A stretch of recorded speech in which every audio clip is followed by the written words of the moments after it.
We are on item number 17. This is under ordinances and action items. The subject is the appointment of council subcommittee to identify opportunities for housing development in the Bub Road special area. This came about as a result of our special housing element site selection meeting last week. And I see a recommended action here, but I don't see a staff report listed. And so I'll just go ahead and assume that that was a sufficient run up to that. Councilmember Willie, did you want to say a word or two about this item, since you did suggest in our special meeting last week that we form this subcommittee? Yeah, thank you, Mayor. I would hope, as nothing saying I didn't say on Monday, Tuesday last week, I would hope that we look at the Bub Avenue corridor with a vision. This is not about one little piece of parcel that we would add housing to. It's about a vision. And with that, I would hope that the subcommittee takes that approach in contacting the various property owners. We hear from staff that the property owners are not interested. But I think when the city council comes, that elevates their potential to be involved. And when the city council comes with a vision similar to the one I was talking about as a example, the McCandless Avenue being all single-story office buildings that have been replaced by a very nice housing community. And so I would hope that that's the objective of this subcommittee. I'll leave it at that. Okay, well, thank you very much, Councilmember Willie. Let me go to any members of the public that would like to speak on this item number 17. And so I see one member of the public with a hand raised, and that is Peggy Griffin. And I'll remind our members of the public that once Peggy is concluded speaking, you'll need to have your hands up by that time on Zoom, or a blue card filled out live, or an email to cityclerk@cupertino.org during that period of time. Welcome, Peggy, and you'll have 3 minutes. Thank you, council and staff. Thank you for exploring the possibilities in the Bub Road special area. I think lots of residents have been asking for this.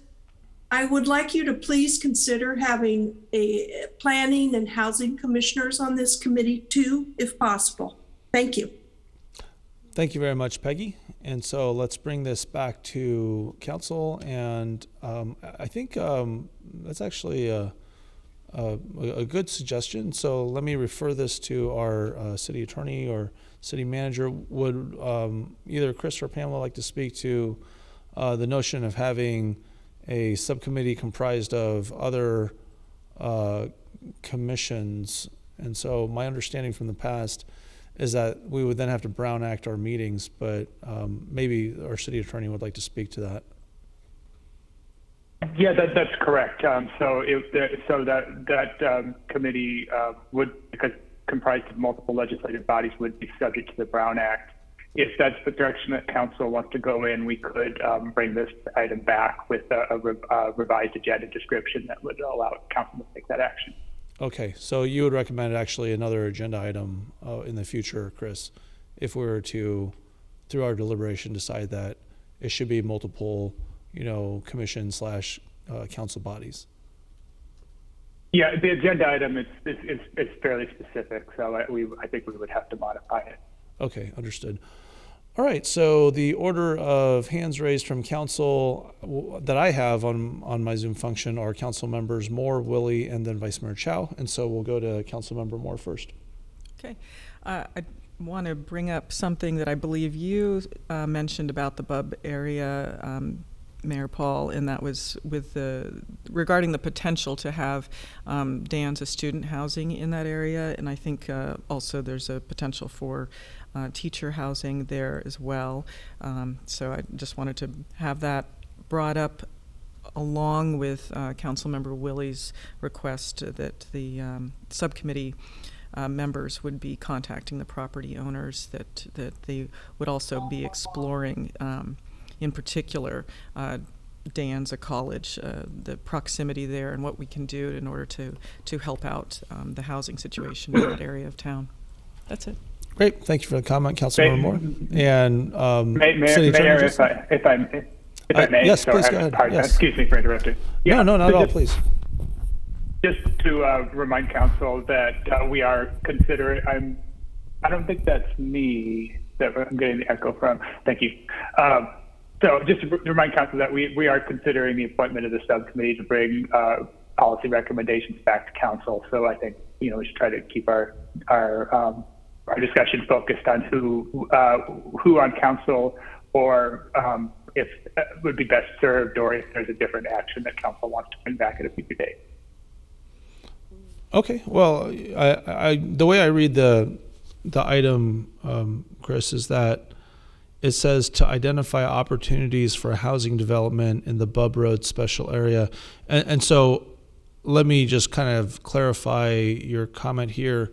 So I guess what you're saying is that the scope is already defined by the subject. Is that what you're saying, to identify opportunities for housing development in the Bub Road special area? Whereas if we were talking about, for instance, student housing from De Anza College or teacher housing, that would be too much of a running afield of the stated scope of the committee. Is that the concern that you're expressing here, or is there another aspect of this that I'm not capturing in this assessment of what you're saying? No, sorry if I might have confused the issue. So certainly I think both of those things would be things that the committee could consider when it's formed. I just would caution council against giving policy direction to the committee in advance of its formation, because that really hasn't been agendized. So we're really talking about who on council would be the best fit to serve on this committee and come up with those recommendations, or if council wants to take a different action and involve additional members, to direct, to request a future agenda item to do that. Right. I don't think what we're saying is in conflict with each other. So essentially what I'm asking is, has the scope of the activity of the subcommittee already been determined per the agendized item? And so I think what you're saying is that yes, it has, and that we shouldn't be providing further direction as to what the scope might be. And you're couching it as policy direction. I'm basically describing it as the scope of the committee. Is that, essentially correct, that we shouldn't be talking about what specifically the subcommittee would be doing outside of the context of how it's described in the agenda? So I guess my concern is providing recommendations for, what the committee should pursue at this time. I actually think the scope is quite broad and could accompany all of these things. Right. So but that hasn't been agendized. Got it. Okay. No, I think we're in good shape here. So advised that we're identifying the two potential subcommittee members, and I think that the comments with regard to what would be interesting and good to look at are well taken. So let me go to Councilmember Willie and then Vice Mayor Chow if Councilmember Moore doesn't have further follow-up. Okay. Councilmember Willie. Yeah, thank you, Mayor. And stretching the rubber band just a little bit there, I like everything that I'm hearing, but I think the subcommittee of the mayor and one councilman being nimble, if you will, in reaching out to the various property owners as opposed to a larger body that, maybe not as easy to get meetings with different property owners. And so I think the objective of the subcommittee, identify the two people with that objective, and then see how we would want to expand it thereafter. Thank you. Thank you, Councilmember Willie. Next, we have Vice Mayor Chow.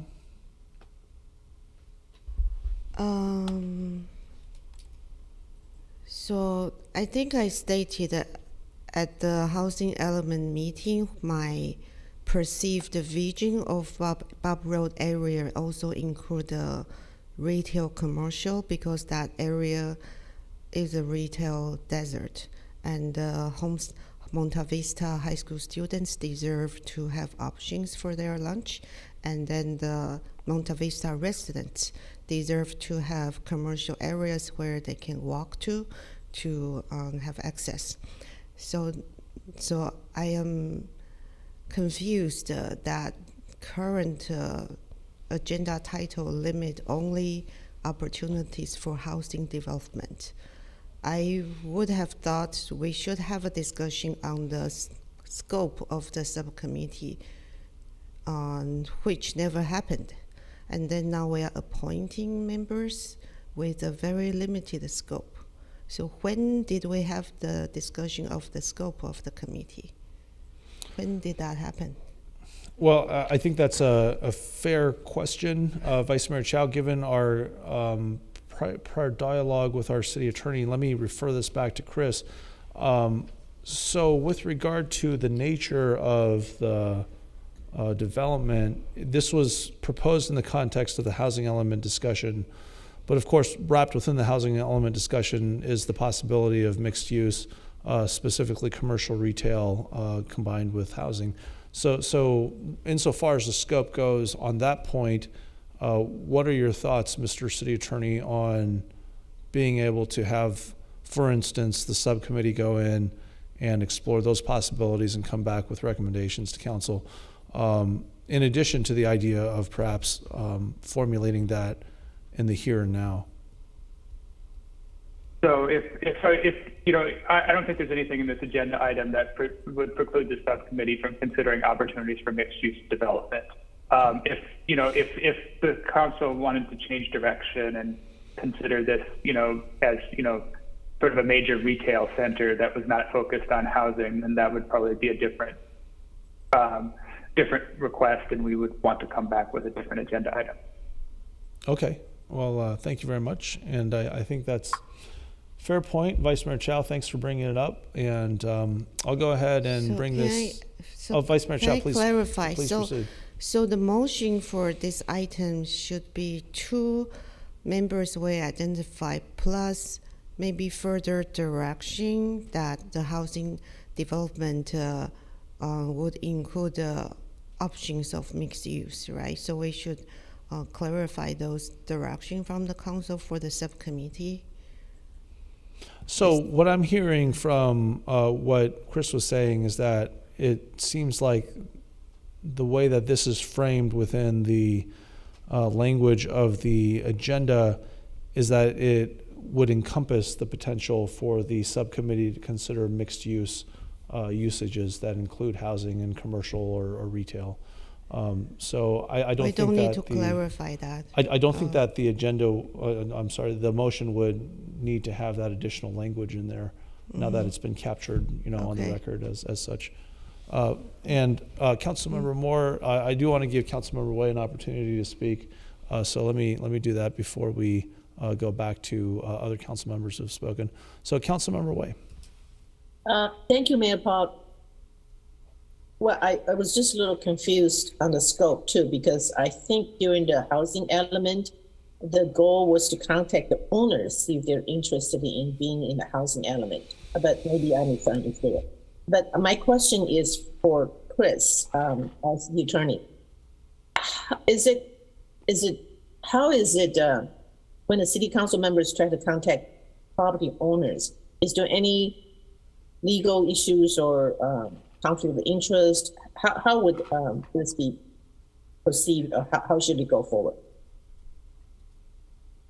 Because I think it's pretty awkward for city council members to contact owners, but maybe if we authorize it, it's okay. But just I'd like to get a scope of it.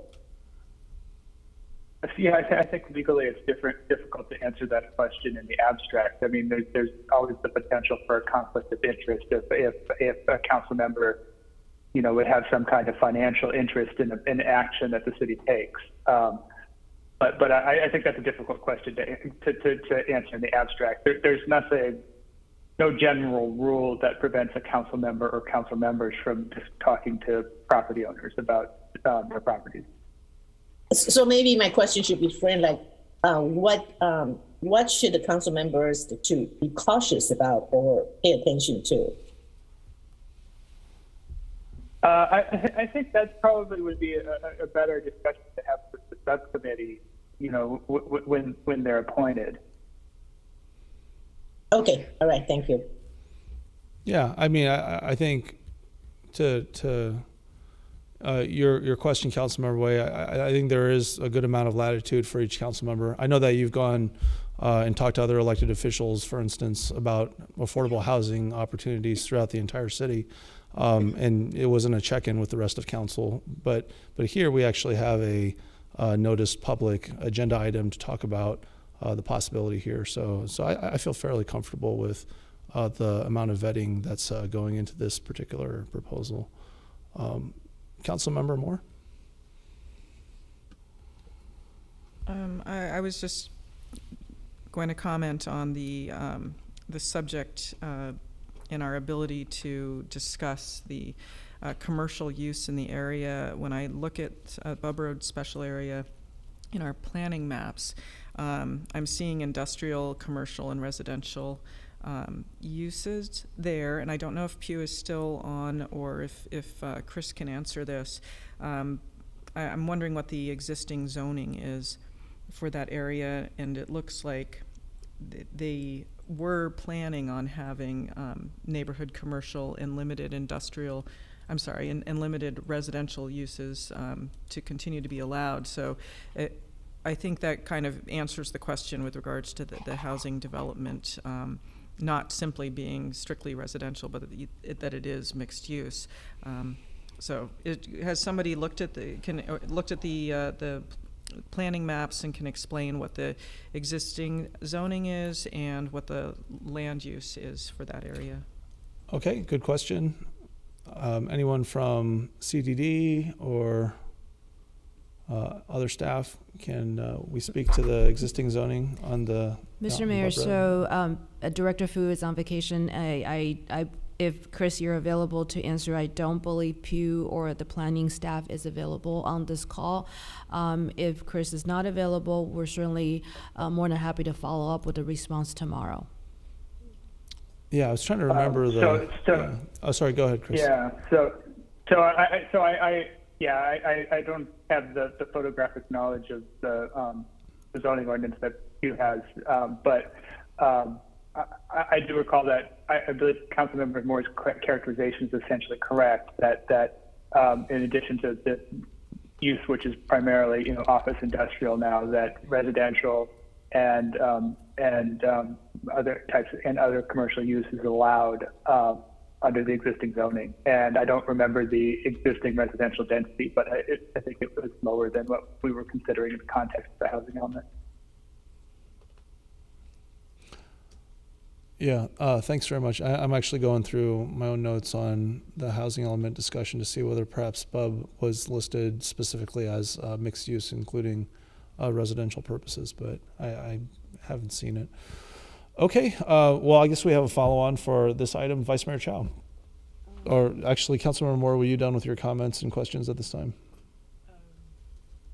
Yes, so just to be more specific about it, I'm seeing it listed as MLRC for its zoning, and the land use is industrial, commercial, residential. But I think that's an anticipated land use, similar to what we saw at the Valco site. Right. So, okay. Councilmember Vice Mayor Chow. So I remember at the housing element, Pew said this area, the residential, is 25 units per acre by default, but then we choose to start the area for 30 units per acre. And then, the most of the sites east of Bub Road has residential, but then I remember the sites that's west of Bub Road doesn't have residential. And I want to put on record that we have received comments in the past that this area, although we don't want to develop that, this area is a few rare area in Cupertino where we have light industrial use, which we want to keep in mind when we consider allowing them for other use. So I just want to mention that for the subcommittee to know. And another point I think I brought this up at the housing element too. The Bob Road area that was identified by the staff include the rectangular area.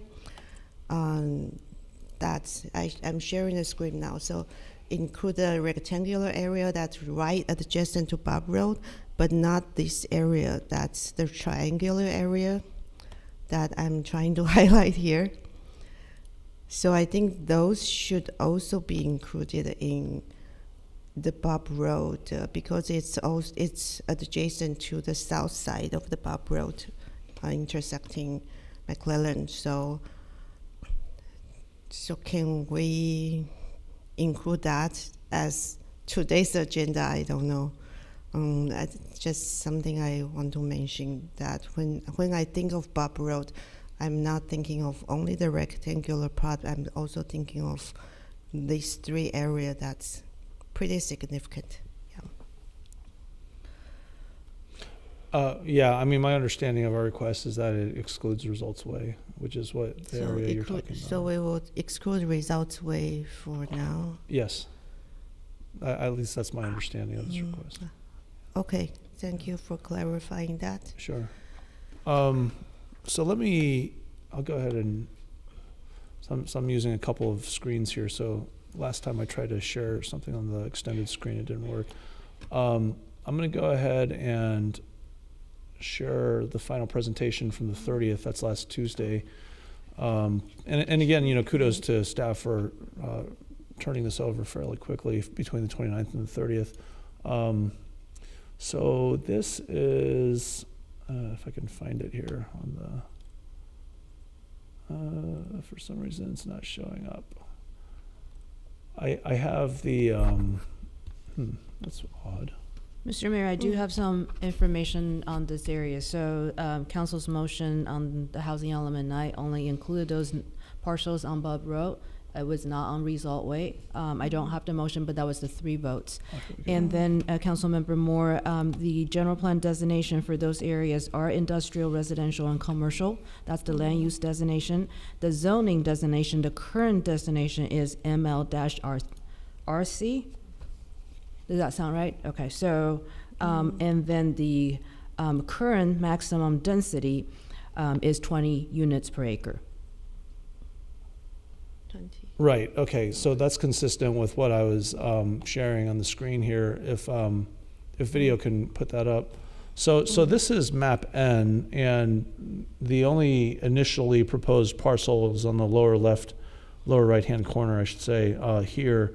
And it's very tiny on the screen, but the current density is indicating 20 dwelling units per acre. So that's what I wanted to share. I think that's consistent with the rest of the Bub Road properties. So, okay.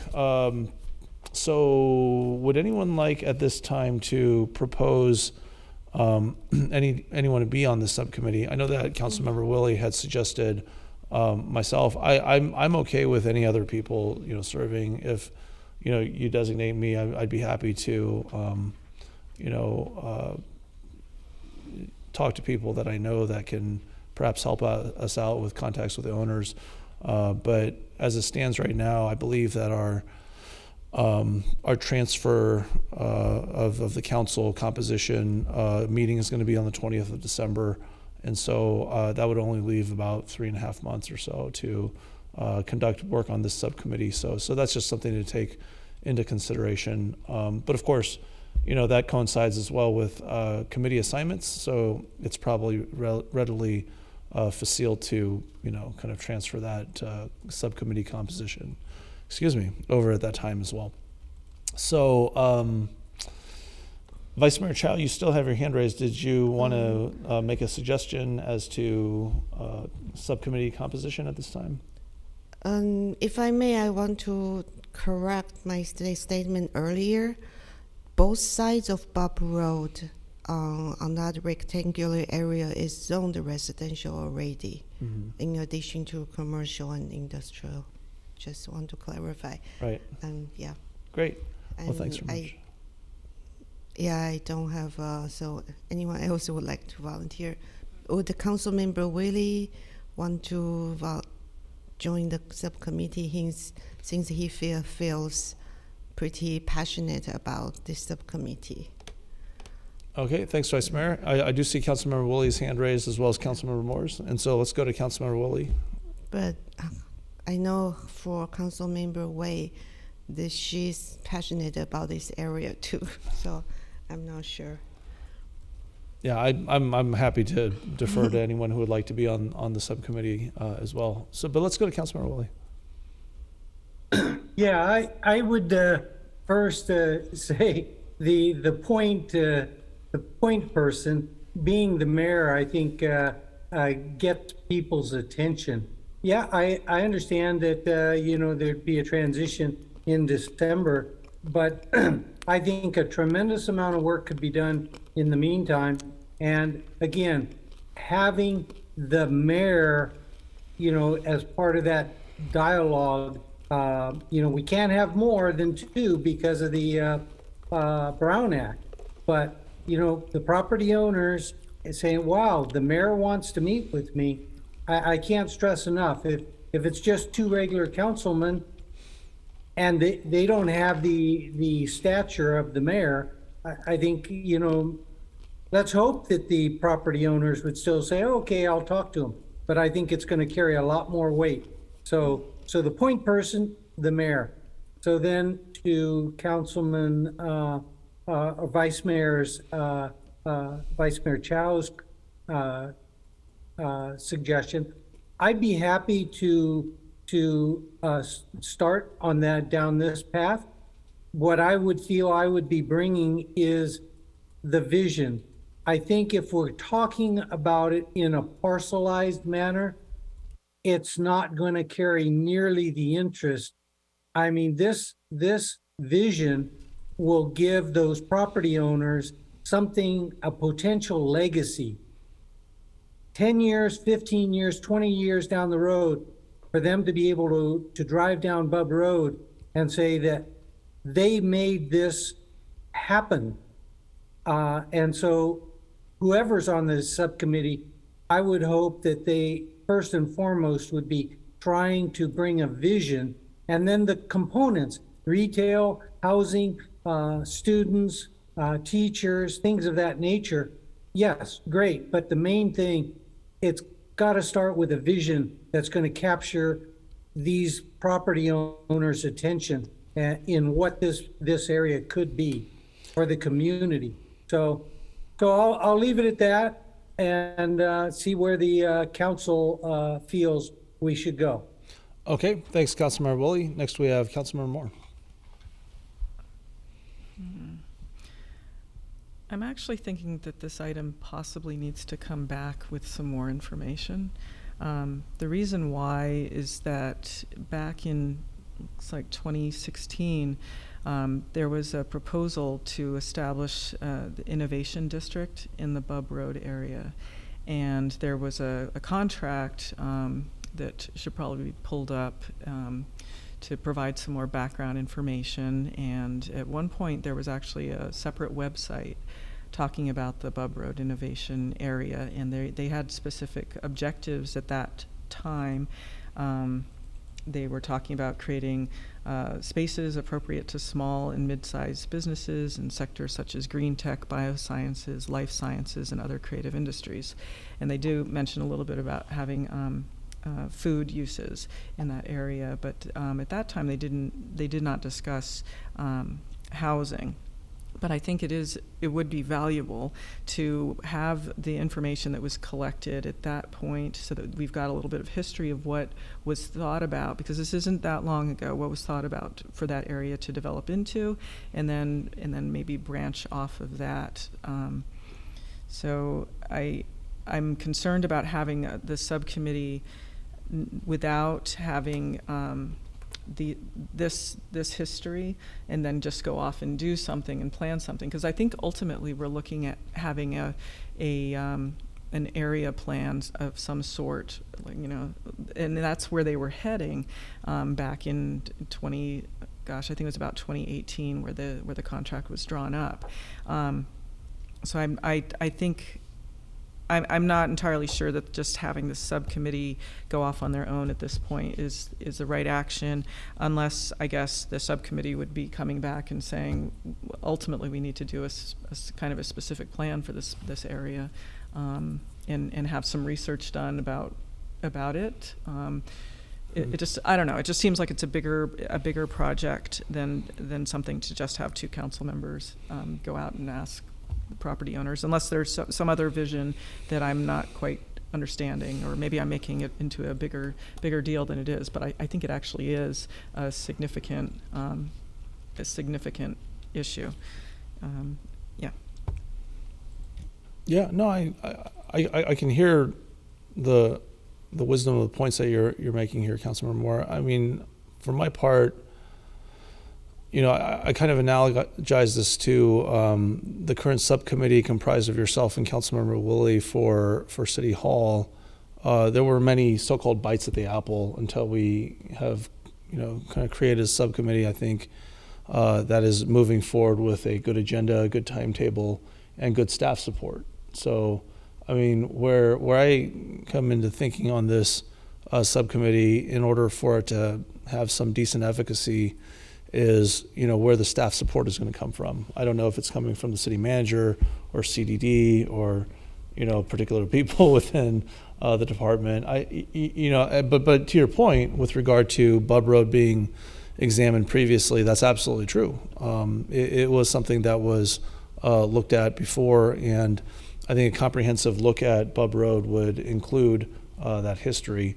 But for my part, when I look at the fact that we've looked at City Hall in a number of different ways. I mean, this almost spans my entire time on council, to the extent that the current round of development, goes. So our whole De Anza corridor, Valco, that goes to the very beginning of my first term. City Hall actually follows on its heels in a very similar way, because City Hall was being considered prior to my joining council, but it was formally considered shortly thereafter, I think in 2015. So it has actually taken, I think, 7 years and a number of iterations, right? So initially it was tied to the library expansion, and then we managed to bifurcate it. That was built out, and then City Hall came back. We're talking about a parking structure out back, in the middle of this work plan year, or last work plan fiscal year. So, my point in that is that this might be the beginning of a very productive and fruitful, but somewhat longer term discussion. I wouldn't be hesitant at all to bring it back. I don't think it's necessarily an asset or a liability to identify a subcommittee at this point and see where we can get in the next couple or few months. So I don't really see a harm in it, but I see the point that you're making with regard to getting more complete information. I'd be willing to, give it a try. But Madam City Manager, you seem like you want to say something as to some of these points. Did you want to weigh in on perhaps, something that Councilmember Moore was saying, or with regard to my comment on the potential staffing of helping out the subcommittee here if we decide to form it? Yeah, Mr. Mayor, thank you. I just want to kind of bring the council back to last week. The reason we put it on the agenda is to kind of follow up a direction from Councilmember Willie, and I think we got enough votes from the council to go ahead and form the subcommittee. That's why we're coming back. And the limited amount of focus in the discussion was to see if whether or not residential, and I think that's a go, should happen in this area, and what sort of density. So I think the scope at the time from last week was to focus on, is it 50 units? Is it 40 units? Is it 70 units or 90 units on that stretch of the road? And I think that was the impetus of the subcommittee. If we're looking at a bigger area plan, or more an extensive, longer study, this will probably need to work into a work plan item, where a CDD staff and also possibly a consultant will have to evaluate and provide some follow-up for council to consider. So I think there are two separate work items. What we thought is a clear appointment in front of council to have two members to evaluate the reasonable density for that area for residential development. Whether or not you have retail, that's a different story, because you can always do retail. right? But what we're looking at is, are you doing 20, 30, 40, 50, 70, or even 90? I think that was the charter that was discussed last week. Yeah, I don't remember us talking about the number 70 or 90, but yeah, I was. Right. That yeah. was kind of an example to evaluate, are you looking at low density, high density?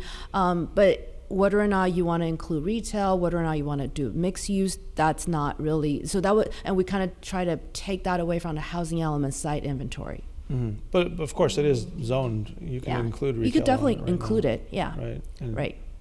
Right. Okay. So- I guess that doesn't necessarily provide a ton of additional feedback as to the idea of incorporating prior, evaluation of the Bub Road corridor, or for that matter, who on staff might be helping out the subcommittee. That would definitely be the CDD planning team, Okay. where they would probably have to find additional resource to provide the backup information. The CDD just lost 2 planners not too long ago. So I'll have a follow-up conversation with Director Fu when he's back to see if we could do this in-house. If not, we may have to branch out to get a consultant to get Well, it done. that's good. That's good to stake out right now, as opposed to forming the subcommittee and not actually having that conversation. Sure. Also. Sure. Okay. Well, I don't see a hand raised from Councilmember Moore, but Vice Mayor Chow, your hand is raised. So did you want to make a follow-up comment at this time?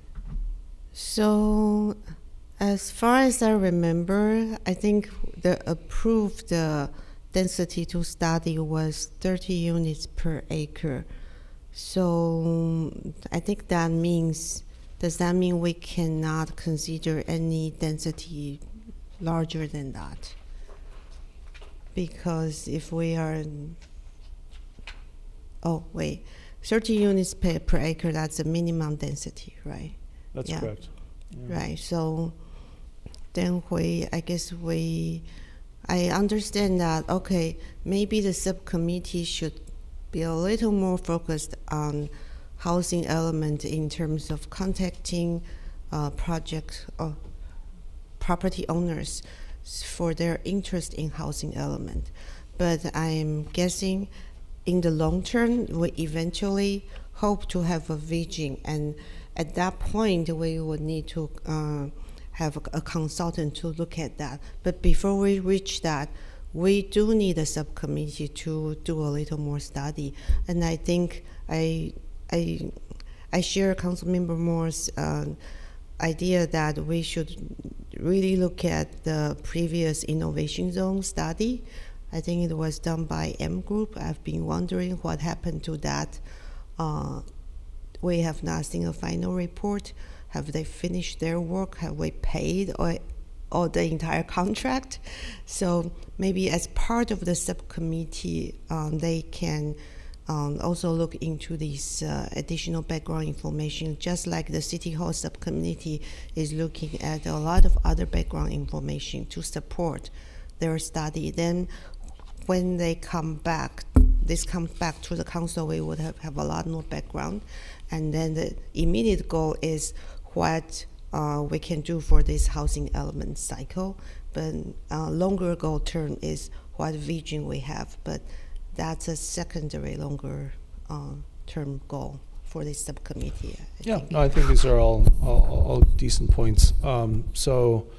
It's looking like there's some support to proceed. We'll see what we can do. I'm kind of sketching out in my mind a couple of follow-up meetings that we would have together, some information about ownership, potentially reaching out to the Bub Corridor owners, and trying to do a little bit of historical background research as to the work that's been done previously.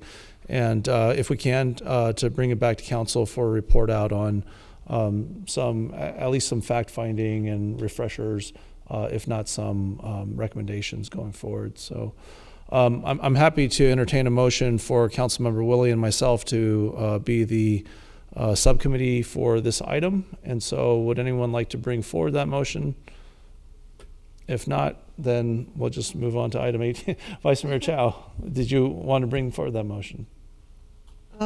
Yeah, so moved. Okay, and I see next we have Councilmember Moore. Did you want a second? Sure, second. Okay, great. We have a motion and a second on the table.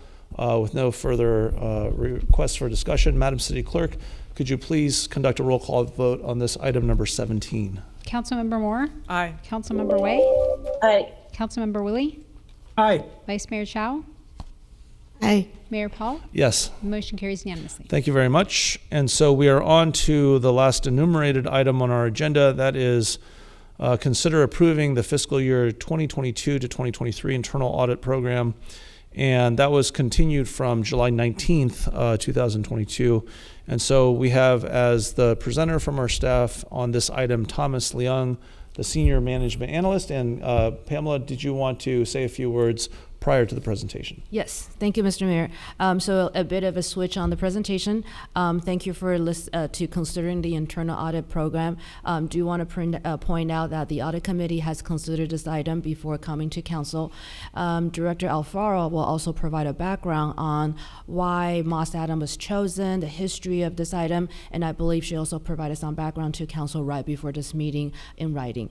And then as soon as Director Alfaro is done with her presentation, she will turn it to Colleen from Moss Adams to walk you through the recommendation that was proposed by the audit committee. And then we'll be here to answer any questions. Okay, I see. Thank you very much, Madam City Manager, and happy to entertain that introduction. Moss Adams was I identified after we wanted to make sure that we had an internal audit program. I'm sure a lot is known about the history of that. But let's go ahead and bring this to Director Alfaro for that background presentation. Christina, welcome. Thank you, City Manager Wu. Thank you, Mayor Paul, City Council members. I'm going to be giving you just a brief history before handing it over to Colleen, as City Manager Wu said. So in fiscal year 2019, the city began an internal audit program. On September 3rd, 2019, the city issued a request for proposal, or RFP, for the internal audit services. After reviewing the proposals, the evaluation committee selected Moss Adams as the city's internal auditor. Moss Adams serves as the city's internal auditor and conducts projects focusing on risks, internal controls, efficiency and effectiveness, best practice, and compliance. The internal audit charter was approved by the audit committee on February 11, 2020, and the city council on July 7, 2020. As described in this internal audit charter, the internal auditor is appointed by and reports to the audit committee and the city council. The audit committee and city council approve the annual audit work plan, review audit report findings and recommendations, and monitor implementation of recommendations. In 2020, Moss Adams conducted an enterprise risk assessment, or ERA, to analyze the city's risk areas. For each risk category assessed, the risk included an overview of the risk condition in the city, including the current risk level, likelihood, impact, preparedness, and trajectory. Moss Adams presented the enterprise risk assessment to the audit committee on February 22nd, 2021, and May 24th, 2021, and to the city council on July 20th, 2021. The enterprise risk assessment identified the following risk categories. High risk, this included our procurement and contracting areas. Moderate to high risk, which included various different areas, including external environment, human capital and resources, information technology, to name a few. Moderate risk areas, including capital improvement program, compliance and financial reporting, ethics and fraud, waste and abuse, again, only to name a few, and risk programs. In fiscal year 22, for the fiscal year 22-23 audit program, on June 27, 2022, Moss Adams presented the proposed audit work program for fiscal year 22-23 to the audit committee. Audit committee members asked about the timing of the enterprise leadership effectiveness study, the potential expansion of the budget process review, the trigger for the library construction audit, and the potential addition of IT, general controls, and review of cybersecurity. I will now hand it over to Colleen Rosales with Moss Adams, who will go over the status of the fiscal year 21-22 internal audit work plan, along with recommendations for the fiscal year 22-23 internal audit work program. Thank you, Director Alfaro, and welcome, Colleen. All right, thanks everyone. Good evening. It's great to see you all. For the record, Colleen Rosales with Moss Adams. I have a short presentation for you this evening. All right, here we go.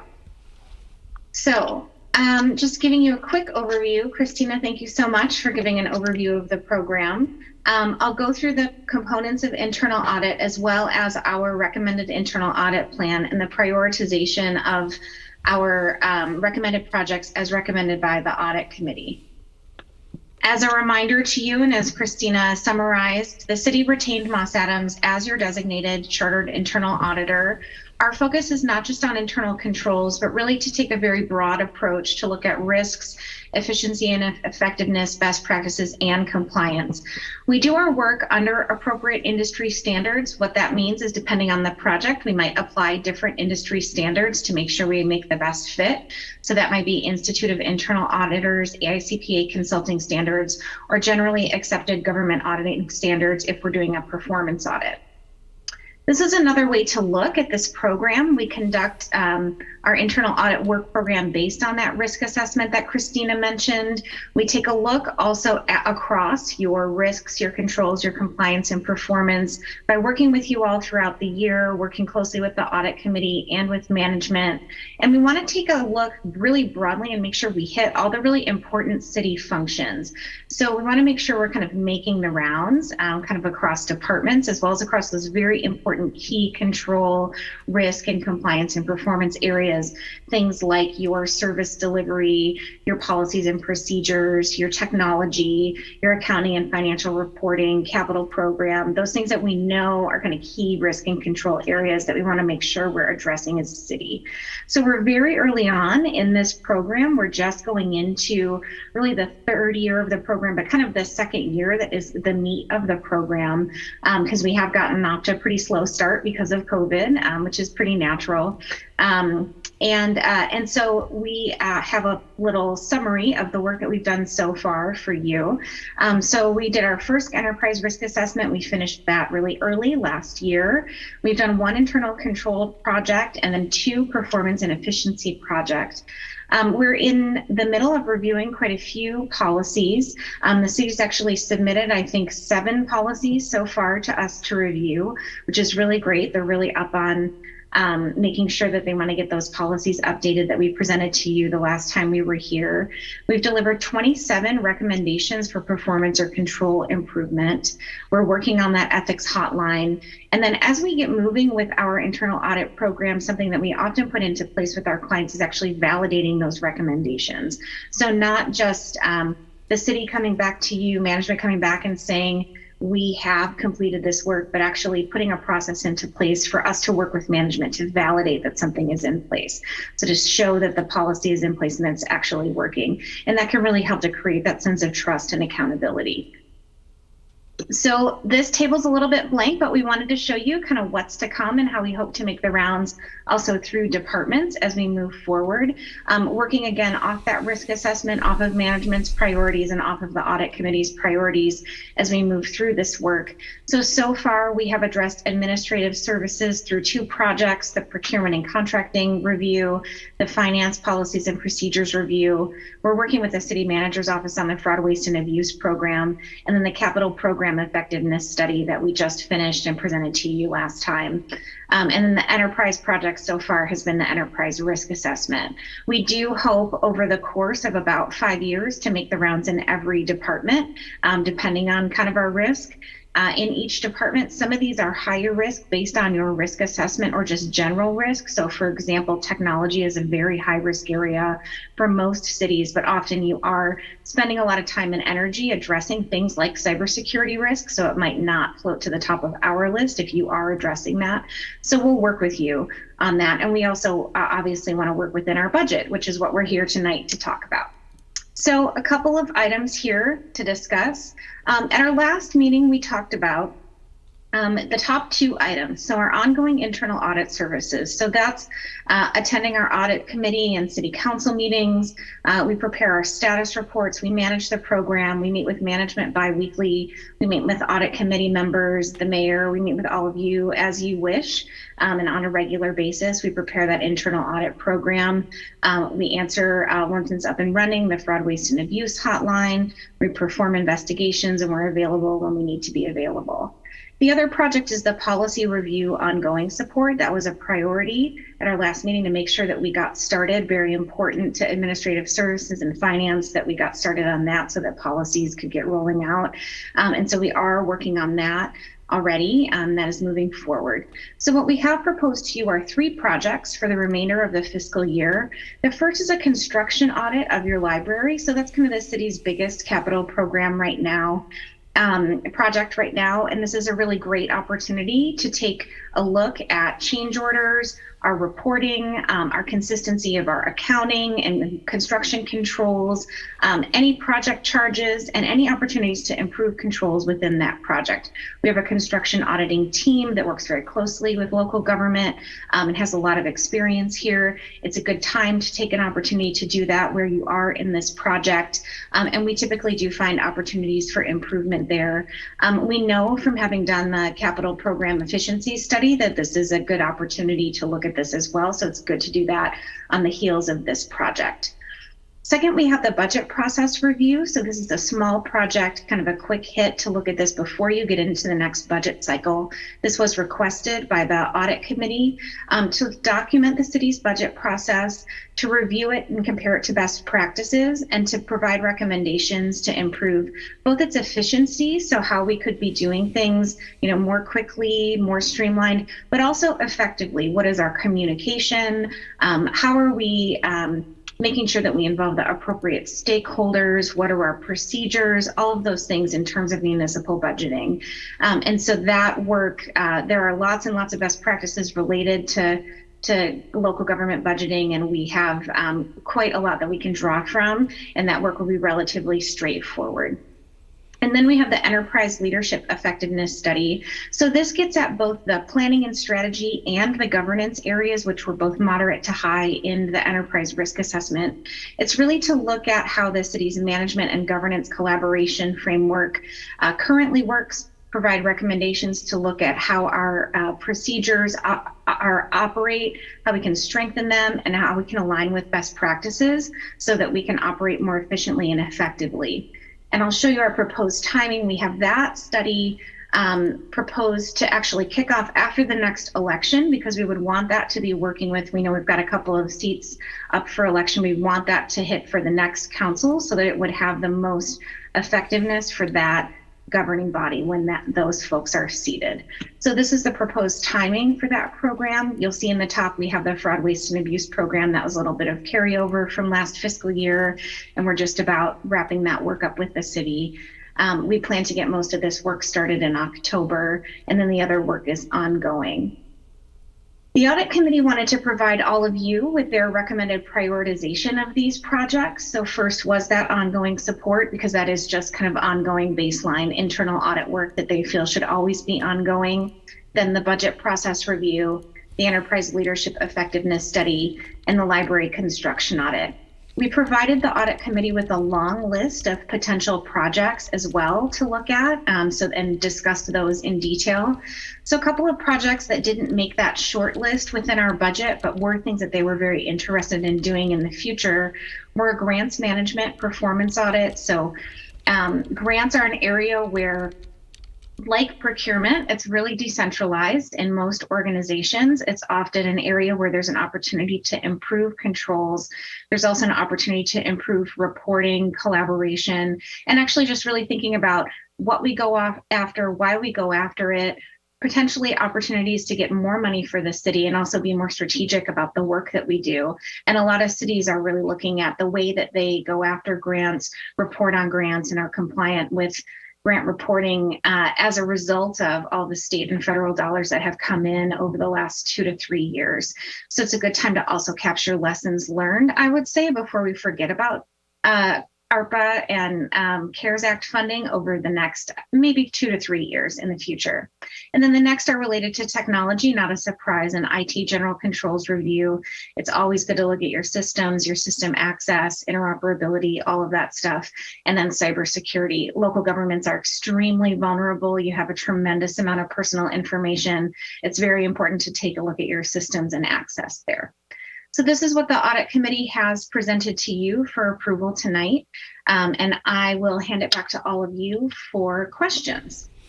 Thank you very much, Colleen. Appreciate the presentation. And Would you like me to keep it up? you know what? Why don't you go ahead and keep up that page. That's a good summary sheet. And we'll go ahead and bring this to our members of the public before we have follow-ups from council on questions for you or perhaps for our city staff. So let's go to Peggy Griffin first, and same guidelines apply for public comment. Peggy, welcome. You'll have 3 minutes. Good evening, council staff and Moss Adams. I really appreciate what's being done with this auditing. Initially, I thought it was a lot of fluff, but you're really getting down to the meat of things, and you're actually to a point where you're really seeing progress, and you're going to make our city better and make it more effective as it grows. That said, I have 2 questions. When will the fraud, waste, and abuse program start? And when will there be periodic reviews of this program for efficacy and improvement? We need this anonymous abuse fraud hotline. I've heard from several different sources that staff from various departments are being told not to speak to residents or council. This is not the kind of working environment or communication we want to have in our city, where people are afraid to speak freely. So having some kind of anonymous hotline, I think, is a good idea. Also, as far as enterprise funds, I'd ask in the future to put facilities like Blackberry Farm Pool / picnic area and Rancho Rinconada Pool in their separate enterprise funds so that it's easier to see income and expenses and it can be monitored better. Anyway, thank you very much. And you're doing a great job. Thanks very much, Peggy. All right, so let's bring this back to council, but let me check to see if we have any blue cards on this first. We have no more Zoom hands raised. Madam City Clerk? No, Mayor. And no emails, I'm assuming, is that correct? And no emails. No emails, okay, great. So let's bring this back to council and we'll go by hands. Vice Mayor Chow, your hand is up. Okay. So yeah, I think we have, this is internal audit is great that we are auditing a lot of city policies. But I do wonder, we have found out in the past year a few areas where we not only have risk, we actually have things happened. For example, the Chamber of Commerce oral contract that has been going on for years, and it wasn't caught until a council member asked for it. And then we had another instance where I think it's a maintenance contract that has been renewed year after year without going out for bid. And then we had another instance where, I think I lost my train of thought.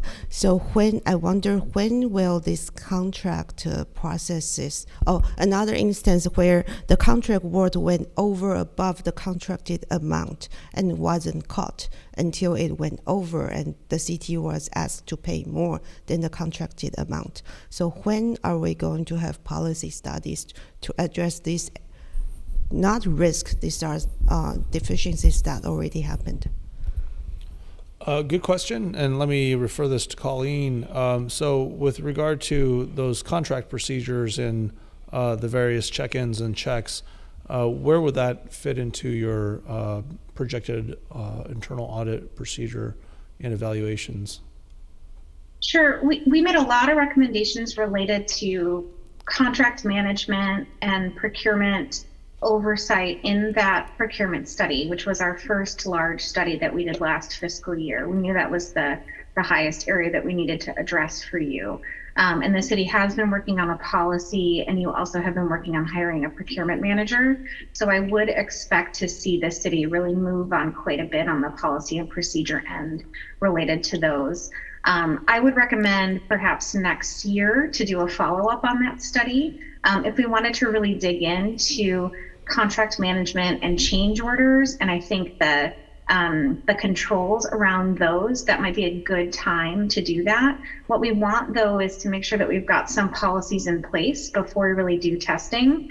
Because if we did some testing now, we'd probably just come up with exactly what we already know, which is that we need to update policies. So it probably wouldn't give you a lot of bang for your buck at this point. Okay, so it's sounding like about a year and a half out after you've had some time to do some current assessments.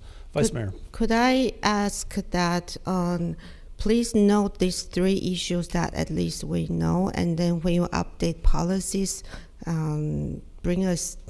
give us examples of how the new policies would address those issues and catch them in the future.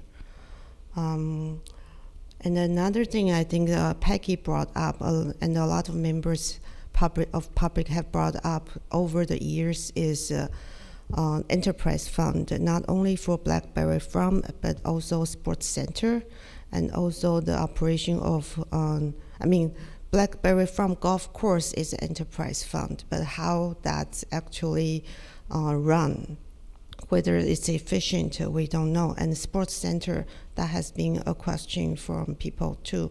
And then Blackberry Farm, it used to be enterprise fund, and now it's not. So how is accounting for that operation calculated? Well, how do these fit into the budget, the internal audit? Blackberry Farm, including the pool, McClellan Ranch, that whole area, that's separate from the Blackberry Farm golf course.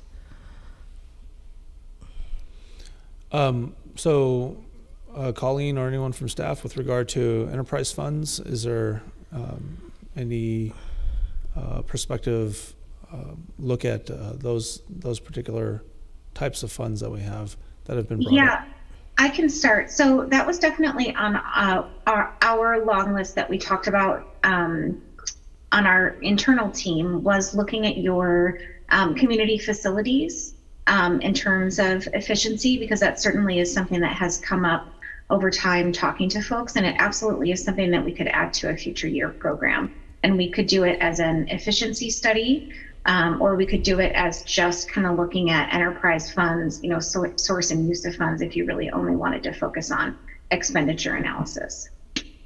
So just curious, so this area has not been captured in your previous study as risk area? So I think it was captured in the risk assessment. It's likely just nested within, another section underneath probably operations and service delivery. But I would have to take another look at it. But it absolutely is something that folks have brought up to us over the last couple of years. We've heard about it from folks, so I know that it is something people are interested in. Great. I have another question if someone else wants to. Well, let's go ahead. I don't see any further hands raised at this point, so Vice Mayor, you can proceed with your next follow-up question. I think we did the public works study. I understand there are some policies identified, but I don't remember we talked about the CIP adoption process. That's a process that we have been trying to improve over the years. It started with a staff recommendation with a short list with no other options for the council to consider. But then this year it's improved. We had a longer list with some recommendation, and then the council was able to prioritize and approve a modified list.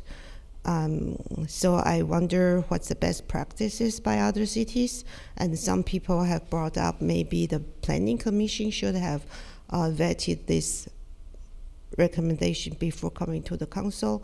So was that part of the public works policy study last year, or was it not?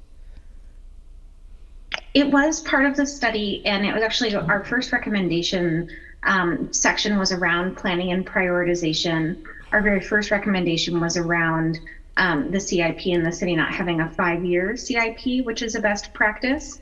So our recommendation is to develop that 5-year plan and to standardize that prioritization process. So absolutely, that was something that we talked about quite a bit with folks, making sure that is standardized and aligned with best practice. Yes. And we're Okay. happy to provide best practices, but it's Public Works is definitely on it. Great, thank you. I have one more comment, but if other people. No, we don't have, I know that a couple of us are on the audit committee, so we probably don't have too Okay. many, clarifying questions or possibly comments at this time, so, but I don't want to speak for the other member. Vice Mayor, please, Okay. feel free to follow up, since we don't have So, any other hands raised. I looked at the roles and the responsibility of audit committee, and this is the roles and responsibilities from the municipal code. It's related to audit report, budget, treasurer, and those things. And then I looked at the list of recommended action for this year. I don't think the roles and responsibilities include the council governance. I don't think the audit committee has the expertise to make recommendation on that, and I don't know the expertise of Moss Adams on that because they were not hired for that purpose. And I remember when there were interviews back in 2019 or 20 when we had a totally different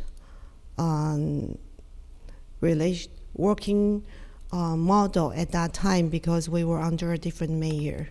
And now we have new council members and we have a different mayor, and that will soon change. So whatever evaluation from 2019 or 20 is outdated. And then I think the council had expressed interest to have a council manager workshop with the new city manager so we can work out a best way to work with city manager, because every manager is different and every council is different. So we were planning to have a workshop to work out the best way to work on the leadership. So I wonder, with so many potential items to study, should we spend the precious resource next year on enterprise leadership study by the audit committee? That doesn't seem to be suitable. So I wonder what's the comment from the audit committee about this? Okay, well, thank you very much, Vice Mayor Chow. And with regard to your inquiry on this subject, I think that it's fair to say that we did look at various aspects of what the internal auditor was proposing. I want to be respectful about this in terms of the process. The thing that I didn't explicitly state at the beginning of this is that the impetus for an internal auditor to come into Cupertino was in fact the 14-year embezzlement that was not caught for 4 years after the fact, right? And the fact being the end of the embezzlement of 2014, which, apparently happened, somewhere near the end of 2014 when, none of us were actually on the council. So that was the beginning of the push for an internal auditor. And so that happened in 2018. It took about a year to, onboard and get going on that identification. It was certainly not something that our council at the time, said to ourselves or to the public or to staff, well, we need you to basically, go and, take an internal poll and say, whether the governance structure is appropriate or, any good, so to speak. But it did kind of morph into that. Right. So, I hear what you're saying. Again, I don't want to be indelicate about this, but it is true that any structure can, use some improvement. With regard to how this is couched, you look at the 5 recommended internal audit plan, items. It's listed now in chronological order. An enterprise leadership effectiveness study is recommended to start at the beginning of the calendar year. I was fairly agnostic as to the timing of it, frankly. Personally, I didn't drive the, recommended timing, but I think that with regard to where they were looking at and, saying that, we have essentially a new composition, at the beginning of the year, it may make sense to, start having those, professional types of, examinations. That being said, the description of this as, quote, assess the effectiveness of the city's management and governance collaboration framework and provide recommendations to strengthen and streamline procedures to align with best practices for municipal leadership. I think it actually is couched in such a way that I find it more palatable than the original kind of sensibilities that you hear. And I think a lot of them were politically driven. A lot of them were grounded in, fundamental misunderstandings of how we need to be approaching the fact that we have a representative government. We have 5 people that are duly elected by, by the residents, by the constituency, and there have been conversations over the years with regard to whether we can even access information, whether we can talk to people on staff.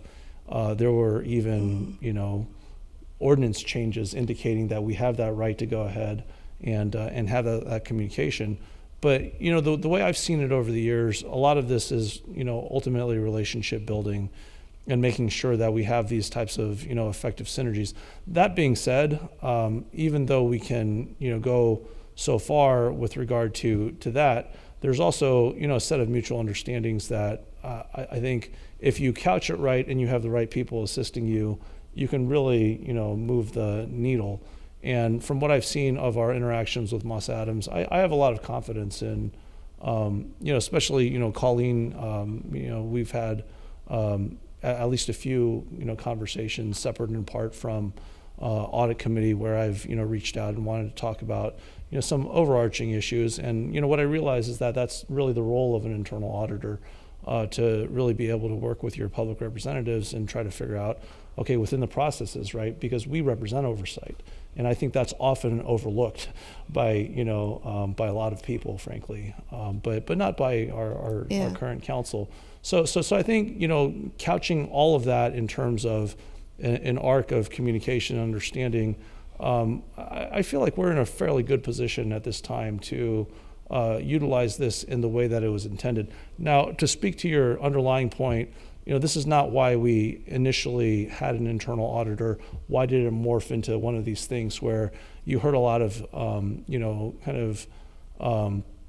I guess, kind of actively enhanced volume from, certain sectors of the public saying, well, you have all sorts of problems with this and that and ethics and, internal governance, where really it was a matter of, once we empowered the internal auditor, it was actually taken over by, essentially staff point people that kind of militated an internal survey. And so that was kind of like, asking people that are having the oversight, done onto them from other people to say, well, what do you think about the people conducting oversight over you? So, I think maybe we didn't quite get off on the right foot with regard to that.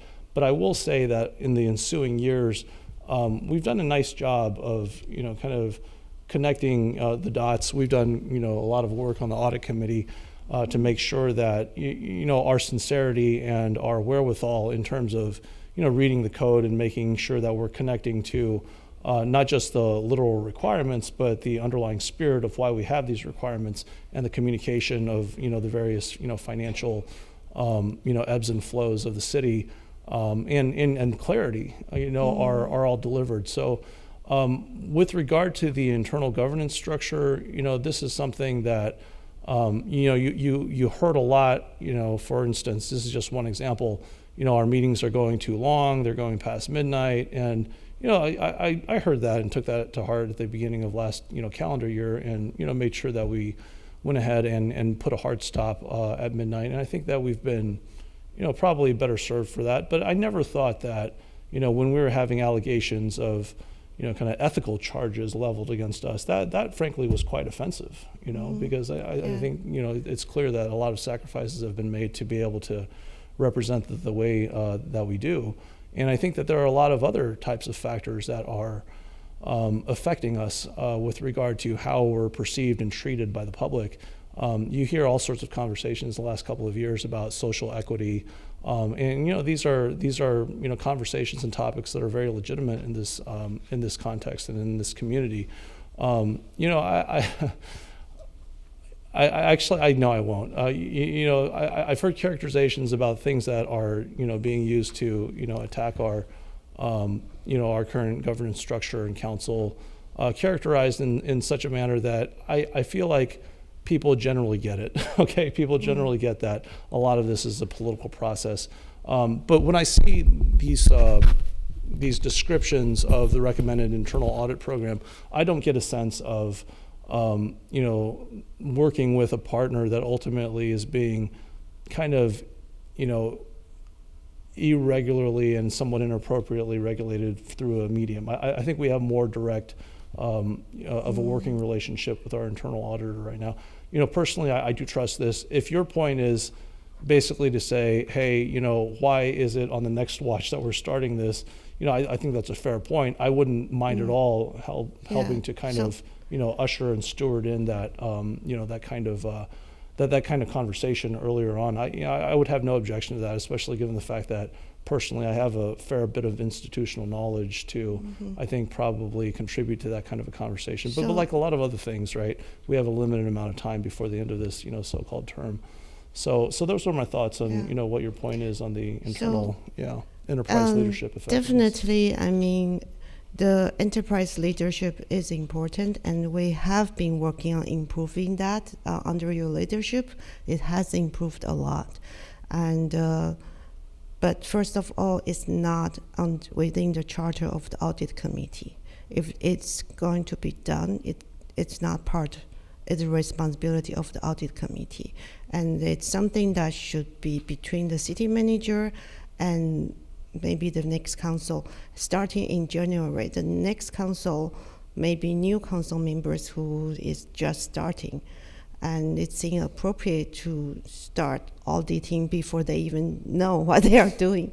So I think maybe waiting a year, giving a council city manager workshop a chance to work out a governance structure that the new city manager would like to do, and then we will see if we need that. And third is we have a really, I think, urgent need to examine the contract policies, because just 3 incidences already happened that we know by accident. How many other contract issues are there? We don't know. I think that should be the highest risk item that we should audit next. So is it possible that it seems most items has done some work, and then we maybe this next year let's use this very valuable resource on contract policy study. I think those are good points. Let's see what our internal auditor representative has to say about the notion of prompting review of our contractual process. I have my own thoughts with regard to prioritization. If we were to, kind of identify, things that are quite immediate. I would go into grants, because there's just so much available funding out there, and grants, yeah. I mean the state funding alone, right? And Yeah. Even today, I'm forwarding grant opportunities that were listed from, in this case, the U.S. Conference of Mayors for energy, structures to our, city manager and another staffer. But Colleen, do you have thoughts on that with regard to the idea of, and I do see Director Alfaro, your hand is raised as well. So perhaps, let's, if we can go to our internal auditor as to thoughts on, whether the contracting makes sense or is even feasible to, move forward at this time within the current fiscal year, and then to Director Alfaro. Sure. So I would say, we just did the procurement operational review which did look really deeply at procurement and contracting processes, procedures, the policies that are in place, the staffing levels, all of that. So if we went back to contracting, it might be a little redundant of that work that was done. And I do know that the city is working on updating those policies and procedures right now. And we will, as part of the policy review ongoing support project, be reviewing that policy to make sure that it is in alignment with best practice, providing recommendations. That's part of what's already in our work plan. So I'm not sure if that addresses what the Vice Mayor would like us to do, or if we really want to do a look at contract controls specifically, which I think is what I'm hearing, which is something that we certainly could do. As I said before, it's often better if we have a new policy in place to let that policy get into place, let folks get trained on it, and have that in place for a little bit of time before we actually do any controls review or testing of that, of those that are in place, just to make sure to give people a little bit of time to let that policy actually hit, right, before we go ahead and start testing on it. And that's just a little bit of kindness toward those folks that we audit, honestly. Yeah, before we get to Director Alfaro, just two very quick follow-up questions on what you just stated, Colleen. With regard to contract controls, what does that encompass first? That's first question. Second question for your convenience. With regard to the policy setting aspect of this exercise, where I know that staff is proposing some policies and you're reviewing them, and then perhaps they get implemented. Where does the public kind of fit into that? Because I'm just wondering whether this will be visited upon council for these sets of policies that we're kind of internally formulating with you as the outside auditor. As the internal auditor, rather. Sure. So with respect to contract controls, so those are things like who has the authority to look at change orders. So for example, I think that was mentioned a maintenance contract where it continued to be extended. So when we think about a contract continuing to be amended without going back out to bid after its best practice about every 5 years. So making sure that we're adhering to best practice there. Taking a look at making sure we are adhering to our purchasing limits. So some folks will, in order to avoid going to council, will break up a contract into parts so that we can procure faster, but also make sure that we are able to not have to take something, to the public. Things that's something that we see pretty often, or more often than we would like, I would say. Or contracts that maybe continue to roll over into the same vendor without due diligence when we even reissue RFPs. So things like that. And those are things that often happen when we don't have good policies and procedures in place, because it's very challenging to hold staff accountable without strong policies and procedures. So that really is why we have that as the very first step. And that makes you not different from most other cities as well. So policies and procedures are hard to keep up, especially, the last few years with limited staff and putting out fire drills. So this absolutely is not a knock on the city that things have not been updated. I have come to cities and asked for copies of policies and received mimeographed purple ink policies. So, you're in better shape in that at least yours were all electronic. So we absolutely have opportunities to make improvements, but certainly it's getting the policies in place and then holding folks accountable to them and training folks on them. So then the next question, what was your next question? I'm sorry. Where does the public fall in this process of basically our staff proposing policies to you, you reviewing them, and then I'm hoping implementation doesn't happen right away without a public stop is my basic concern there. So, what we like to see in a policy environment is that we have, the city's charter and municipal code driving our policy environment, and that those are very clear, that you look at them regularly, that we kind of keep those up to date to meet a contemporary business environment. And then you have council policies that drive both how you operate toward each other, and then council really kind of setting the agenda and tone for the city from a policy and strategy level. And the public is very involved in that, right? Because that is part of the public discourse. Then there are kind of those citywide policies that might come from the city's city manager's office. Some cities call those administrative directives, some call them citywide policies. Those are policies that are often delegating authority. Those are often kind of citywide strategy things. That's where your procurement policy might sit, for example. That's where your employee manual might sit. Things that are higher level that you would post on your website, the public would have access to it. The public would certainly be welcome to provide comment. We don't often see a public comment step in those internal administrative policies, though, because that's really about the doing business of the city. And you're elected to hire the city manager to delegate that authority to do the business of the city. And so that's really whose job that is. And so within that framework, what we would recommend would be, on a regular basis, we want the city to take a look at all policies.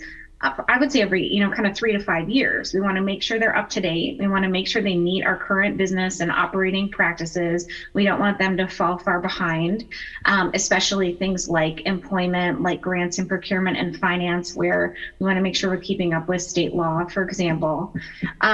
And then you also want to make sure that you are, as members of the public, you have your business community, right? You have your folks who are actually interacting with the city on a daily basis.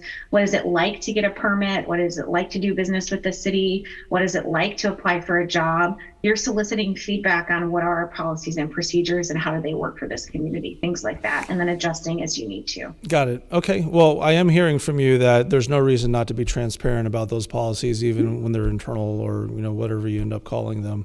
Yeah. And I take it that should give us every right and reason to be able to evaluate those policies, irrespective of where in the stage of the process they're being kind of exchanged. So if our staff is proposing some to you and then you're evaluating them, and there's no reason for the public not to be able to see that process, right?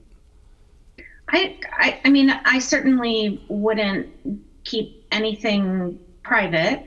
The only challenge is if something is a draft policy and it's out there and then it changes, it might cause some confusion. Right. So we're going to want to make sure that it's in a pretty good shape before we do share it, just so that it doesn't, if you have different drafts floating around, that can cause some unintended challenges. Yeah, just to make it very clear that those are not final, for instance. Okay, Yes. Great. Well, thanks. Director Alfaro, you have your hand raised before. And actually, Vice Mayor Chow, I'm going to go to Councilmember Moore since Councilmember Moore has her hand raised. Director. Thank you, Mayor. I just wanted a point of clarification and then a little bit of updates on what we've been doing in terms of grant funding thus far. The first thing I wanted to cover is the Audit Committee's authority to view the internal audit. So Audit Committee does not actually do the auditing. It is Moss Adams that would conduct the audit, and then that audit would come back to review by the Audit Committee. So Moss Adams has conducted other similar types of audits in the past in terms of the enterprise. Let me get the name of this wrong. Hold on, I'm looking at it again. The Enterprise Leadership Effectiveness Study. So just that point of clarification that that's how audit is able to view it.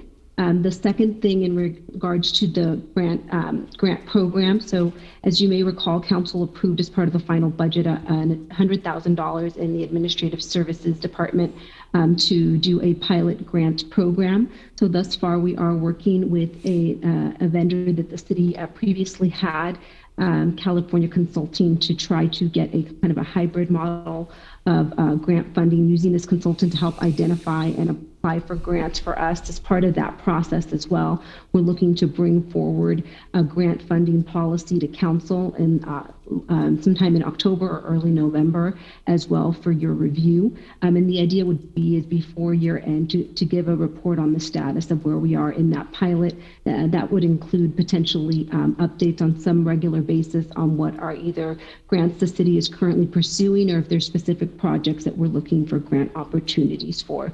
So we're just starting that out, but we do want to bring kind of a policy and a timeline to council here pretty quickly so we can lay out what we intend to do for the remainder of the fiscal year. Okay, great. Thanks for the info, Director Alfaro. And let's go to Councilmember Moore at this time. Although I do see a colleague, Thomas Leung, has turned on his camera. Thomas, did you want to follow? No, you didn't. Okay. Let's go to Councilmember Moore. Councilmember Moore. Okay.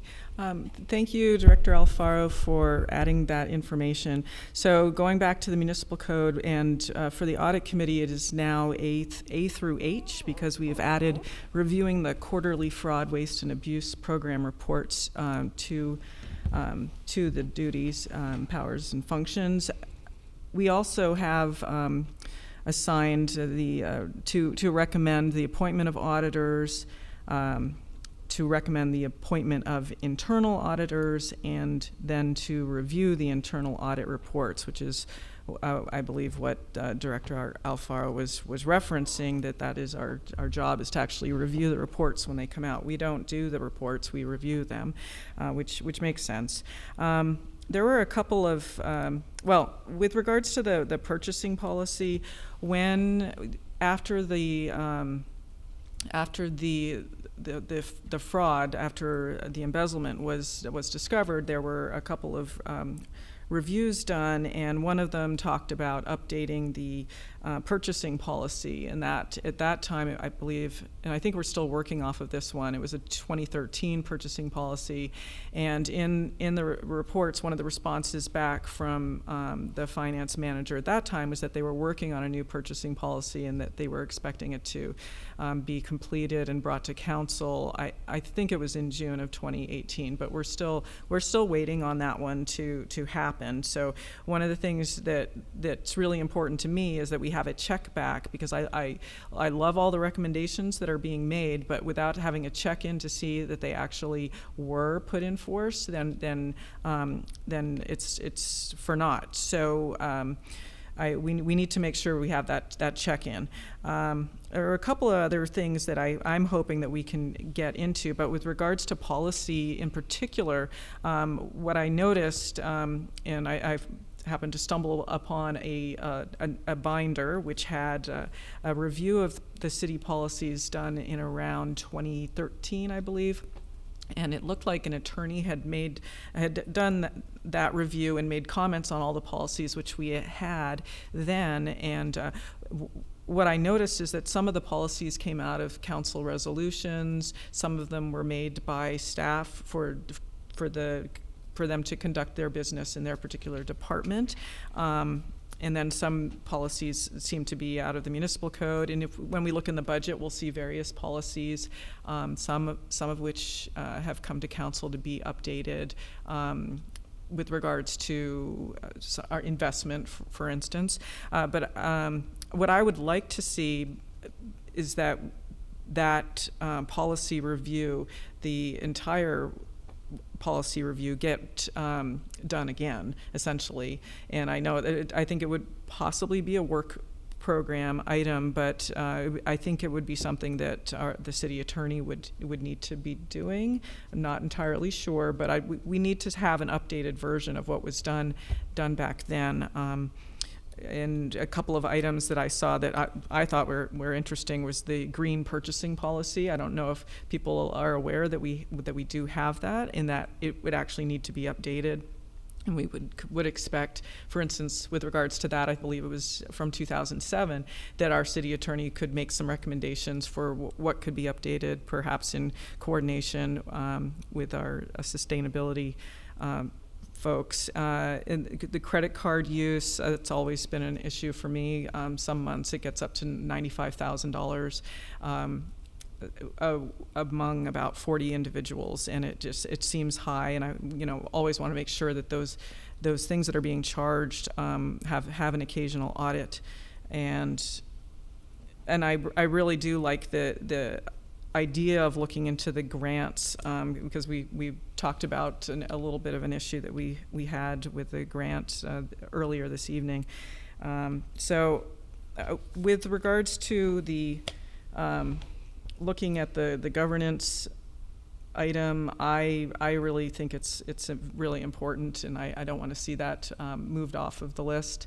I think we've pushed it off for a few months to get the new council seated in January, and I think it's particularly at the start. I think it would be really helpful to get the wheels turning really well, and I look forward to it. I think some people, when they see the word audit, it's off-putting, but I look at it as process improvement, and that we should be constantly doing a process improvement here, and I just see it as part of it. So I'm really happy with what I'm seeing, and I'm glad to see this list. And if we had more money in the budget to add more items, that would be great. But this is a good list, and I'm really glad the city moved towards doing this. I think it's making a really good impact. Thank you. Great, thank you, Councilmember Moore. And at this time, I see Director Alfaro, your hand is still raised. Is that from before, or did you want to speak to? Okay.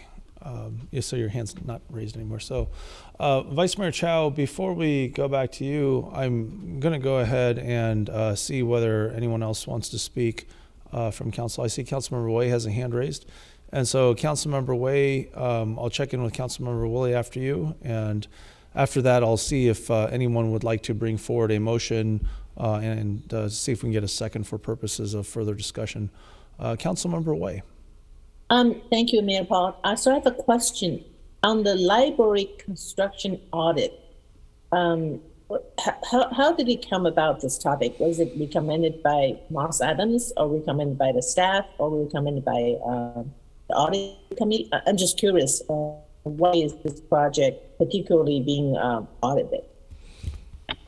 It was recommended by us because of the timing of the project, and because of some of the conversations that came up during the capital program study, that because of the ability of having kind of a major project that the public was pretty interested in, while we were right on the heels of that capital program study, would be a good opportunity to dive into our construction controls.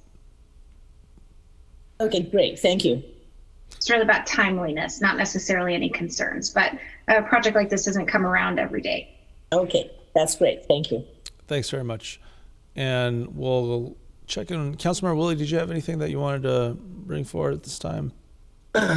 Nothing to bring forward. I think this whole discussion has been, really a good thing, good presentation.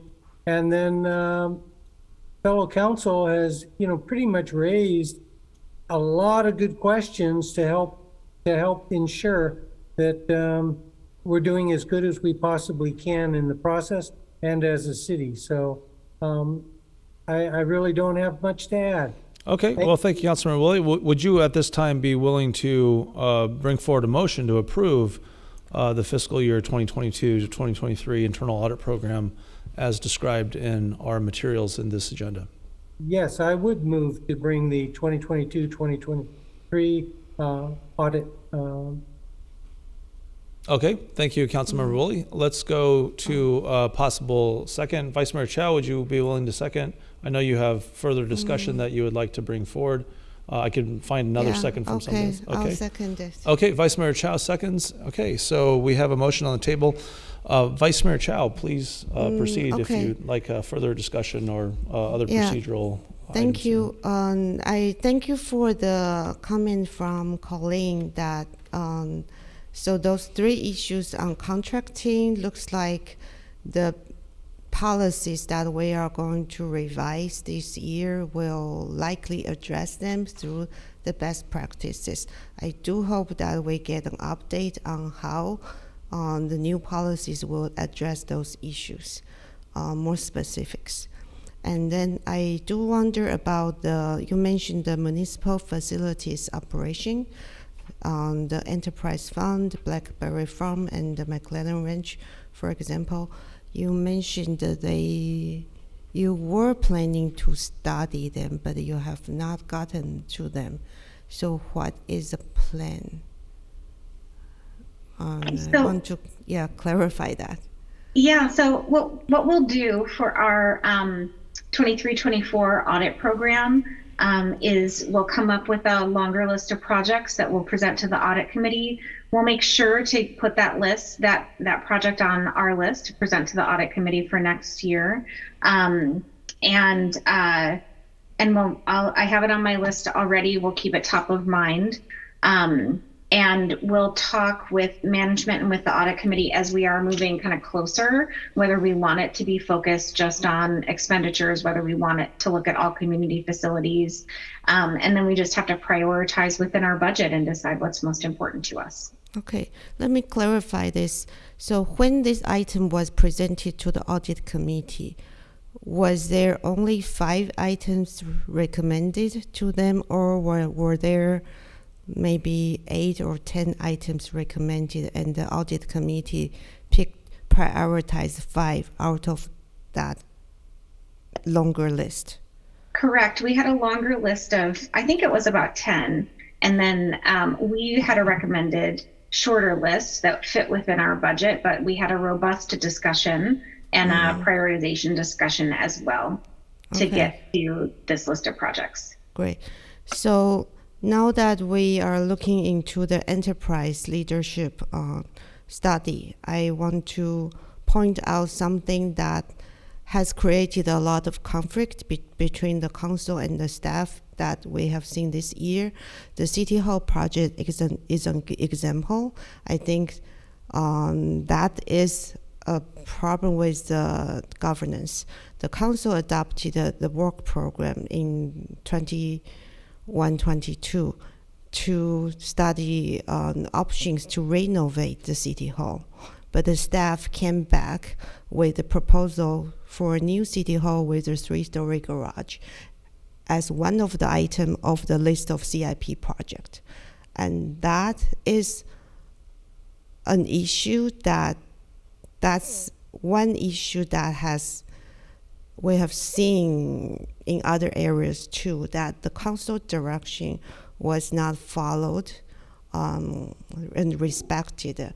And then we have seen issues where council had a study session, the directions were not captured. Excuse me, Mayor, in point of order, I believe that we're straying outside of the bounds of what's been agendized this evening.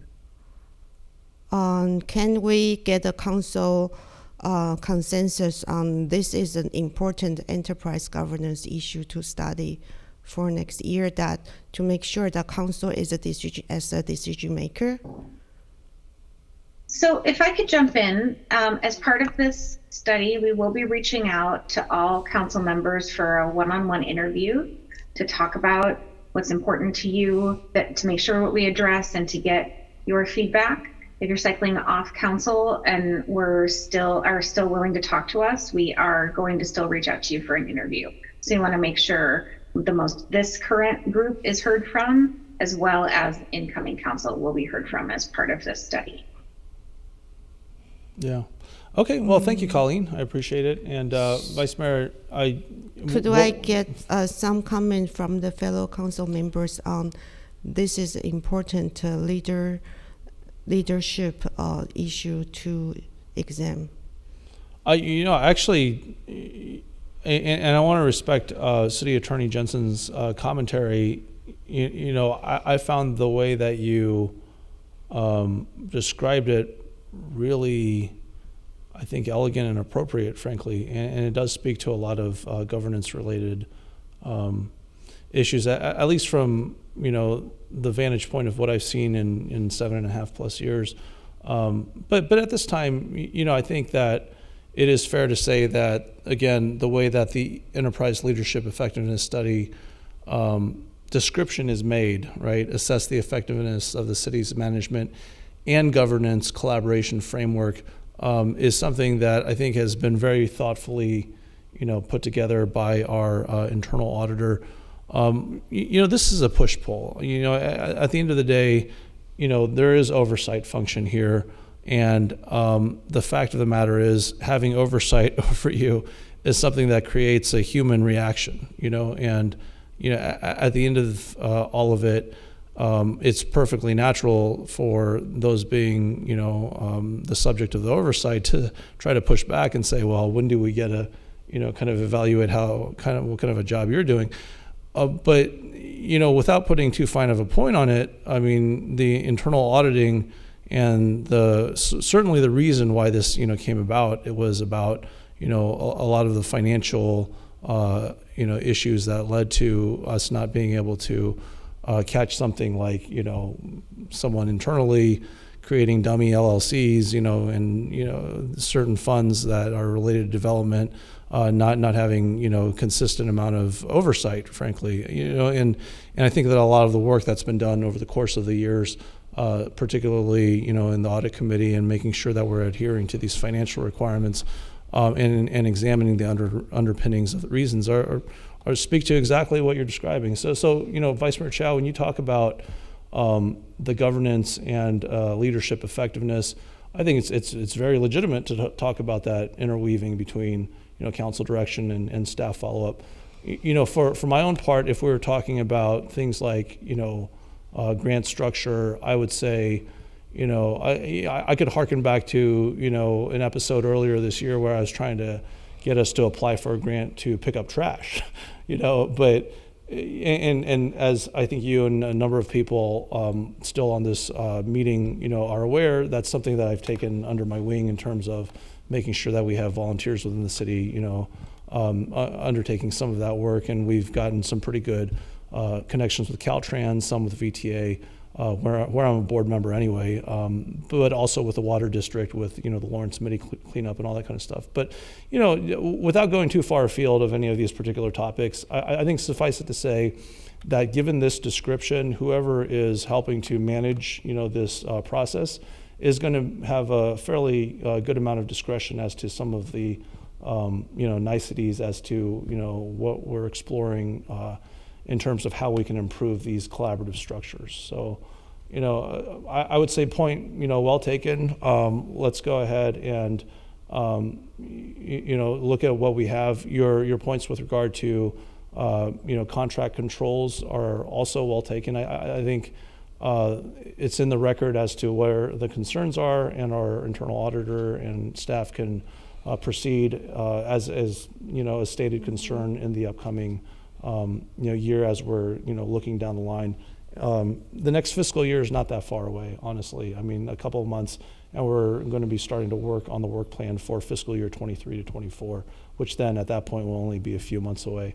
So I would support personally the motion that Councilmember Woolley put on the table and you seconded, albeit for purposes of discussion. But at this point, personally, I don't have further points to make on this, even though we can have a very a meaningful protracted discussion on any number of points that are being raised here. Okay. All right, so let me see if there are further hands raised at this point. Councilmember Moore, you have your hand raised. Did you want to call the question? Call the question? Okay, Thank you. Let's have a vote then. Thanks very much, everyone. And Madam City Clerk, if you could conduct a roll call vote. Is this a vote for calling the question, or? Well, that's true. Calling of the question. My Rosenberg's rules of order aren't right at the top of my head, so let me refer to our city attorney. Chris, if one person calls the question, we need an immediate vote, right, on that? Is that correct? Or do we need a second?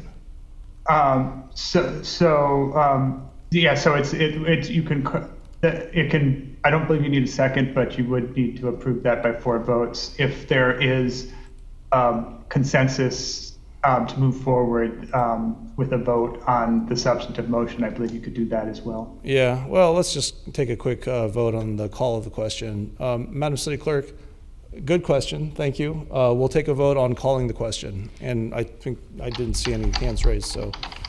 Councilmember Moore? Aye. Councilmember Way? Aye. Councilmember Willie? Aye. Vice Mayor Chow? Aye. Mayor Paul? Yes. Motion carries unanimously. Okay, great. So, Madam City Clerk, would you please conduct a roll call vote on the underlying motion? Councilmember Moore? Aye. Councilmember Way? Aye. Councilmember Willie? Aye. Vice Mayor Chow? Aye. Mayor Paul? Yes, with my Motion thanks. carries unanimously.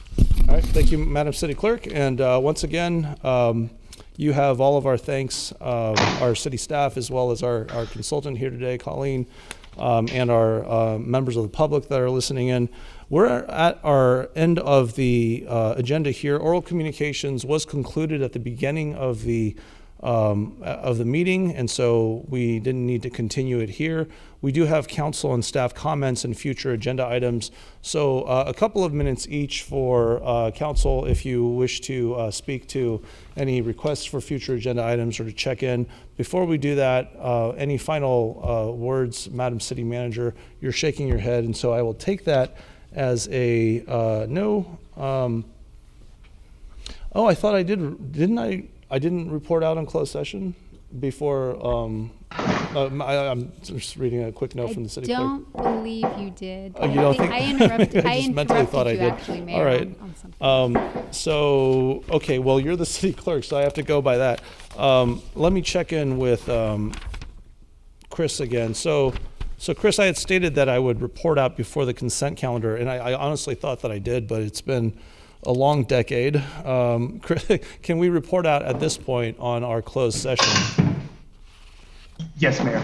Okay, so immediately prior to this meeting, we had a closed session meeting with a conference with real property negotiators pursuant to Government Code Section 54956.8, and there is no reportable action from that closed session meeting. So at this point, we'll go back to our regular agenda. And again, we're at council and staff comments. Madam City Manager indicated that there are no staff comments at this point. So that leaves us with future agenda items. Are there any council members that would like to suggest any? And so Councilmember Moore, you are followed by Vice Mayor Chow. Councilmember Moore. Okay, thank you. And I think in a fairly recent council meeting, I had suggested that the future agenda items, which you already have listed, and they are available, but somewhat difficult to get to, if those could be added on here as an attachment, so that we already have a reference for what's coming when we get to this item. I think it would be helpful so that we're not being redundant. Sure. And that for things like the chamber item, all the attachments, which the Vice Mayor and myself had requested back on June 21st that it come back, that does come back, because we've been waiting for it, and we have all the materials there.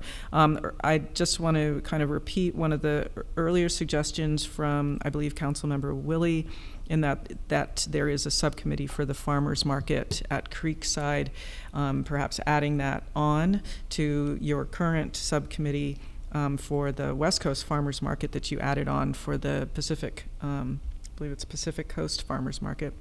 And then I like the idea of working on a grant funding policy. I think that would be a good one. And I did mention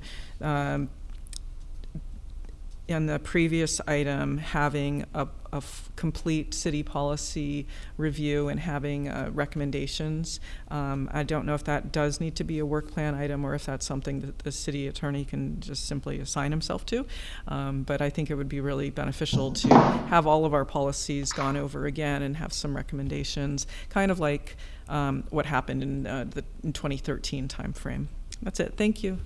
Okay, thank you very much, Councilmember Moore. And I know that our city clerk keeps a running list of the future agenda items, and so I think that's a readily, achievable request. But I'll go over with our city manager as well as city attorney as to logistically what we can do to, publish that along with the agendas.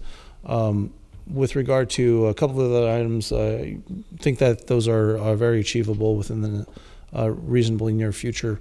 And so, I commit that we will, with our new city manager, go over these future agenda items on a regular basis and give you prompt updates.